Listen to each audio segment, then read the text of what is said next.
পৃথিবীতে যতটি প্রাণ আছে প্রতিটি প্রাণকে মৃত্যুবরণ করতে হবে। সূরা আলী ইমরানের 185 নম্বর আয়াতে আল্লাহ তাআলা ইরশাদ করছেন, কুল্লু নাফসিন যায়িকাতুল মাউত। আসসালামু আলাইকুম ওয়া রাহমাতুল্লাহি ওয়া বারাকাতুহু। নাহমাদুহু ওয়া নুসাল্লি আলা রাসূলিহিল কারীম। আম্মা বা'দু ফাআউযু বিল্লাহি মিনাশ শাইতানির রাজীম। বিসমিল্লাহির রহমানির রহিম। আব্দুল্লাহ নামে এক ভাই প্রশ্ন করেছেন, বাথরুমে গিয়ে অনেকে মৃত্যুবরণ করেন। বাথরুমে মৃত্যু কি ভালো না মন্দ জানতে চাই।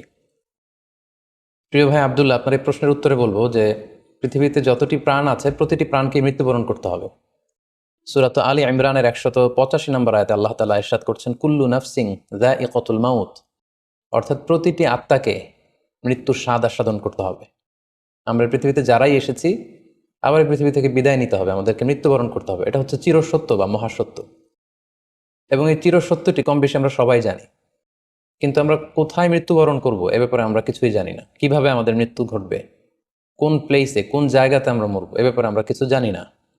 এবং সে ব্যাপারে সূরাতুল লোকমানের 34 নম্বর আয়াতে আল্লাহ তাআলা ইরশাদ করছেন, ওয়ামা তাদরি নাফসুম বিআইয়ি আরদিন তামুত ইন্নাল্লাহা আলিমুন খাবীর।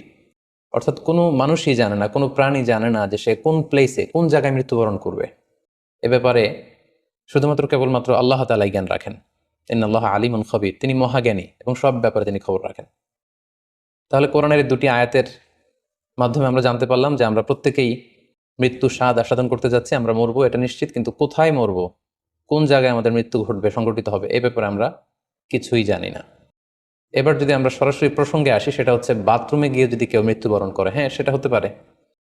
বাথরুমেও কেউ মৃত্যুবরণ করতে পারে, এবং অনেক সময় আমরা শুনেছি যে বাথরুমে অনেকে ইন্তেকাল করেছেন, মৃত্যুবরণ করেছেন।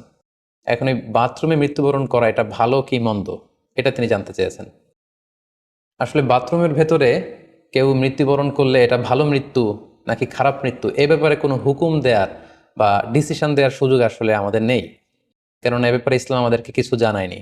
কারণ নিছক বাথরুমের ভেতর মৃত্যু যদি হয় তাহলে এটা খারাপ মৃত্যু বা খারাপ সাইন, সে জাহান্নামে যাবে, এরকম কথা বলার কোনো সুযোগ নেই। নিছক একটা নির্দিষ্ট জায়গায় কারণ মৃত্যুর কারণে এটা খারাপ মৃত্যু বা ভালো মৃত্যু বলে আসলে কোনো ধরনের সিদ্ধান্তে আসা যায় না।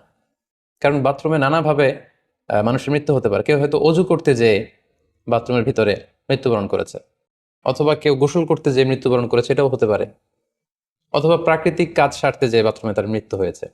এর কোনোটির ক্ষেত্রেই এই মৃত্যুটি খারাপ মৃত্যু এভাবে কোনো সিদ্ধান্তে আসা যাবে না। সিদ্ধান্তে আসা যাবে এভাবে, অথবা ধারণা করা যাবে, প্রবল ধারণা করা যাবে এভাবে যে সে তার জীবনটা কিভাবে কাটিয়েছে। তিনি যদি ইমানের উপর থাকেন, ইস্তেকামতের উপর থাকেন, আল্লাহ এবং আল্লাহ রাসূলের উপর দৃঢ় বিশ্বাসের উপর থাকেন, তিনি যদি সৎ কর্ম করে থাকেন এই পৃথিবীতে, তাহলে তার বিদায়টা, তার মৃত্যুটা ভালো মৃত্যু হয়েছে বলে আমরা প্রবল ধারণা রাখতে পারি। কিন্তু কে জান্নাতি হবে আর কে জাহান্নামী হবে এ ব্যাপারে শুধুমাত্র আল্লাহ তাআলা ডিসিশন দিতে পারেন। এক্ষেত্রে অনেকে একটি হাদিসের মিস ইন্টারপ্রিটেশনের কারণে এই ধরনের ধারণা করে থাকতে পারেন, যে হাদিসটি সহিহ বুখারীতে এসেছে। আল্লাহর হাবিব সাল্লাল্লাহু আলাইহি ওয়াসাল্লাম বলেছেন, ইন্নামাল আমালু বিল খাওয়াতিম। অর্থাৎ মানুষের কর্মফল নির্ধারিত হয় তার শেষ কাজের উপর ভিত্তি করে। তার শেষ জীবনটা যদি ভালো হয় তাহলে তার মৃত্যুটা ভালো হয়েছে বলে ধরা হবে। এই হাদিসের মিস ইন্টারপ্রিটেশনের কারণে অনেকে হয়তো ধারণা করতে পারেন যে বাথরুমের ভেতরে কারো মৃত্যু ঘটলেই সেটা খারাপ মৃত্যু। আসলে ব্যাপারটি এমন নয়। হাদিসে যে বিল খাওয়াতিম বলা হয়েছে, এর ব্যাখ্যা এসেছে যে বিল খাওয়াতিম মানে হচ্ছে মা ইয়ামালুহু ফি আখিরি হায়াতি। সেটা শেষ জীবনে কি কাজ করেছে সেটার উপর ভিত্তি করে তার মৃত্যুটা ভালো নাকি খারাপ এটা নির্ধারিত হবে। অনেকের এমন হতে পারে যে জীবনের শুরুতে তিনি ইসলামকে মানতেন না, আল্লাহকে বিশ্বাস করতেন না, কিন্তু শেষ জীবনে এসে তিনি বিশ্বাসী হয়েছেন, তিনি সৎকর্ম করেছেন এবং সেটার উপর অটল থেকেই তার মৃত্যু হয়েছে। সেক্ষেত্রে আমরা প্রবল ধারণা করতে পারি এবং আশা করতে পারি যে তার মৃত্যুটা ভালো হয়েছে। কিন্তু নিছক বাথরুমের ভেতরে যদি কারো মৃত্যু ঘটে, এই কারণে এটা ভালো মৃত্যু নাকি খারাপ মৃত্যু সেই সিদ্ধান্তে আসা যাবে না। তবে কোরআন সুন্নাহ আমাদেরকে কিছু আলামত বা সাইন দিয়েছে। এই সাইন বা নিদর্শনগুলো খেয়াল করে আমরা বুঝতে পারি যে কারো মৃত্যুটা ভালো মৃত্যু হয়েছে নাকি খারাপ মৃত্যু হয়েছে। সেক্ষেত্রে শুরুতে আমরা আলামাতু সুইল খাতিমা, কারো মৃত্যুটা খারাপ কিনা বা মন্দ মৃত্যু বা মন্দ বিদায় কিনা সেটা আমরা শুরুতে শুনবো। সেক্ষেত্রে আমরা যদি কোরআন সুন্নাহর দিকে তাকাই তাহলে দেখব যে কোরআন সুন্নাহ আমাদেরকে জানিয়েছে কেউ যদি আত্মহত্যা করে মৃত্যুবরণ করে তাহলে এটা আমরা বলতে পারি যে এটা একটা খারাপ মৃত্যু ছিল। কারণ আল্লাহ রাসূল সাল্লাল্লাহু আলাইহি ওয়াসাল্লাম ইরশাদ করেছেন, সহিহ বুখারীতে এসেছে, মান কাতালা নাফসাহু বিশাইইন উযিবা বিহি ইয়াউমাল কিয়ামাহ। যে ব্যক্তি তার নিজেকে যেই জিনিস দিয়ে আত্মহনন করবে বা আত্মহত্যা করবে, কিয়ামতের দিন তাকে সেই শাস্তি দেওয়া হবে। লেটস সে কেউ যদি ছুরি দিয়ে স্ট্যাবিং করে তার প্রাণ হনন করে, জাহান্নামে সে কেবল জাহান্নামের ছুরি দিয়ে নিজের পেটের ভেতরে এরকম ছুরিকাঘাত করতেই থাকবে, এটাই হবে তার শাস্তি। কেউ যদি বিষ পানের মধ্য দিয়ে সুইসাইড করে তাহলে জাহান্নামে তার শাস্তি হবে জাহান্নামের বিষ খেয়ে খেয়ে সেই কষ্ট বা শাস্তি ভোগ করবে। কেউ যদি গলায় দড়ি দিয়ে বা ওড়না পেঁচিয়ে গলায় ফাঁস লাগিয়ে সুইসাইড করে তাহলে আল্লাহ রাসূল সাল্লাল্লাহু আলাইহি ওয়াসাল্লামের হাদিস অনুযায়ী জাহান্নামে সে গলাতে শুধু ফাঁস লাগাতেই থাকবে। তাহলে আল ইন্তিহার মানে সুইসাইড, আত্মহত্যা করে যদি কেউ মারা যায় সেক্ষেত্রে আমরা বলতে পারি যে এটি খারাপ মৃত্যু ছিল, মৃত্যুটি ভালো ছিল না। তাছাড়া কোনো ব্যক্তি যদি কবিরা গুনাহ সম্পাদন করা অবস্থায় ইন্তেকাল করে, লেটসে কেউ মদ পান করা অবস্থায় তার মৃত্যু ঘটেছে, কিংবা ব্যভিচার করা অবস্থায় তার মৃত্যু ঘটেছে, কিংবা কারো উপর সে জুলুম বা অত্যাচার করছিল, এরকম বড় কোনো কবিরা গুনাহ সম্পাদন করা অবস্থায় যদি কারো মৃত্যু ঘটে যায় সেক্ষেত্রে বলা যেতে পারে যে মৃত্যুটি খারাপ ছিল।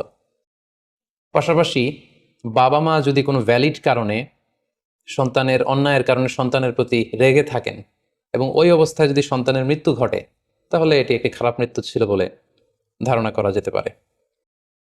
এবং স্বামী যদি তার স্ত্রীর প্রতি রেগে থাকে কোনো স্ত্রীর অন্যায়ের কারণে এবং সেই অবস্থায় যদি স্ত্রীর মৃত্যু ঘটে তাহলে এই মৃত্যুটি মন্দ মৃত্যু বা খারাপ বিদায় ছিল বলে আমরা ধারণা করতে পারি।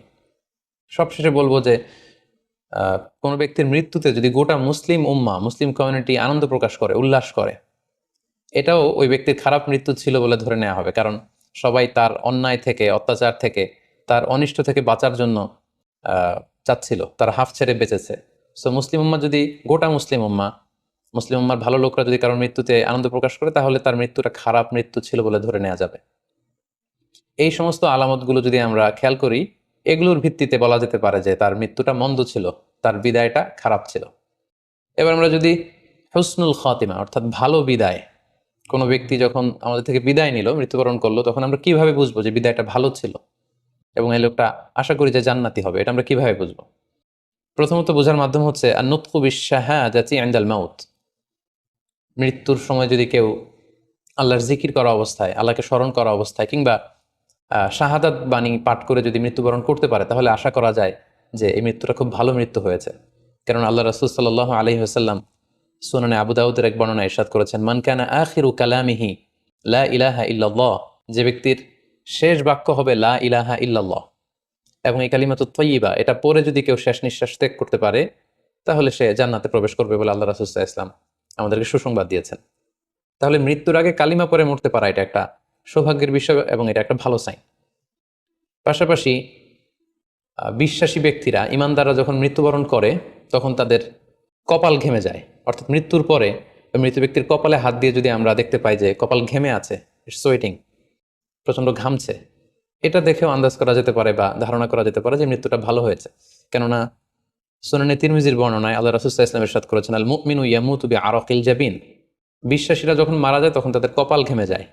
সো অনেক আল্লাহওয়ালা ভালো মানুষের মৃত্যুর পরে আমরা এটা দেখেছি বা শুনেছি যে এন্তেকালের পরে তাদের কপাল ঘেমেছিল এবং সেটা দেখে কিন্তু বোঝা যাবে যে মৃত্যুটা ভালো ছিল। পাশাপাশি জুমার রাতে যদি কেউ এন্তেকাল করে, বৃহস্পতিবার দিবাগত রাতে, নিঃসন্দেহে সেক্ষেত্রে লোকটার ইমানদার হতে হবে, সৎ ব্যক্তি হতে হবে, সেক্ষেত্রে এটা একটা ভ্যালিউ অ্যাড করবে যে জুমার রাতে সে এন্তেকাল করেছিল। রমাদান মাসে যদি কেউ এন্তেকাল করে এটা একটা খুশনসিব তার জন্য। পাশাপাশি হজের সফরে যদি কেউ, হজের যে দীর্ঘ সফর, এই সফরে যদি কেউ এন্তেকাল করে এটা একটা ভালো মৃত্যু বলে ধর্তব্য হবে। পাশাপাশি কেউ যদি জিহাদের ময়দানে শহীদ হওয়ার সৌভাগ্য লাভ করে, নিঃসন্দেহে এটা সবচেয়ে শ্রেষ্ঠ মৃত্যু।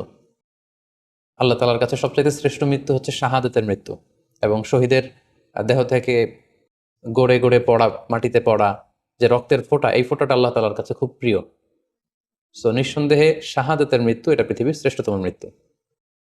এবং সৎ কাজ করা অবস্থায়, কোনো আমলে সলেহ ভালো কাজ করা অবস্থায় যদি কারো মৃত্যু ঘটে, লেটস সে কেউ তেলাওয়াত করছিল, হি ওয়াজ রিসাইটিং দ্য হোলি কোরআন, ওই অবস্থায় তার মৃত্যু হয়েছে, কিংবা রোজা মুখে ছিল, সে অবস্থায় তার মৃত্যু হয়েছে, অথবা সেজদায় পড়েছিল, সেজদারত অবস্থায় তার মৃত্যু ঘটেছে, এগুলো হুসনুল খাতিমা অর্থাৎ ভালো বিদায় বা ভালো মৃত্যুর আলামত।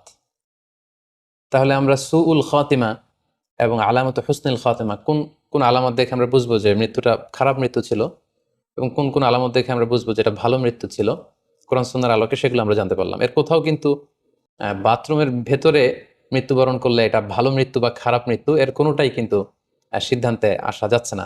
সেক্ষেত্রে সেই ব্যক্তি তার শেষ জীবনে কেমন আমল করেছে, তিনি কি ইমানদার অবস্থায় ছিলেন, তিনি কি সৎকর্ম করেছেন, তিনি কি সালাত আদায় করতেন কিনা, এগুলোর উপর ভিত্তি করে তার মৃত্যুটা ভালো মৃত্যু বা খারাপ মৃত্যু সেটা আমরা বলতে পারবো। কিন্তু নিছক কেবল বাথরুমের ভেতরে কারো মৃত্যু হলেই সেটা মন্দ মৃত্যু, খারাপ মৃত্যু, অপমৃত্যু, এরকম ধারণা করার কোনো সুযোগ নেই। আশা করি আপনি প্রশ্নের উত্তর পেয়েছেন। আল্লাহ তাআলা আমাদের সবাইকে ইসলামকে সঠিকভাবে বুঝার, জানার এবং সে অনুযায়ী মানার তৌফিক দান করুক। হাযা মা ইনদি ওয়াল ইলমু ইনদাল্লাহ আলাইহি তাওয়াক্কালতু ওয়া ইলাইহি উনীব। ওয়াসসালামু আলাইকুম ওয়া রাহমাতুল্লাহি ওয়া বারাকাতুহু।